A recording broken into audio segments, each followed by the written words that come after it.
Baru-baru ini media sosial dihebohkan dengan video sepasang sejoli yang asik berciuman mesra di pinggir jalan.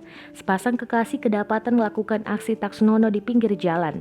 Mereka terlihat sangat berani menunjukkan kemesraan di depan umum, di mana banyak kendaraan yang berlalu lalang. Baru-baru ini di TikTok muncul klip video berdurasi 15 detik tersebut.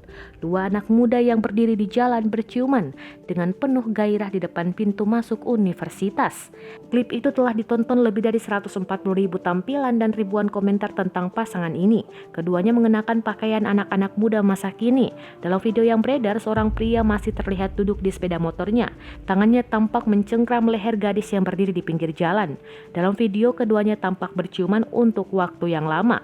Meski kondisi jalanan terlihat sibuk dan ramai, keduanya seakan tidak memperdulikan dan tetap asik memadu cinta. Tidak diketahui dengan pasti di mana lokasi video tersebut. Namun video itu telah menjadi viral dan meninggalkan banyak komentar dari netizen.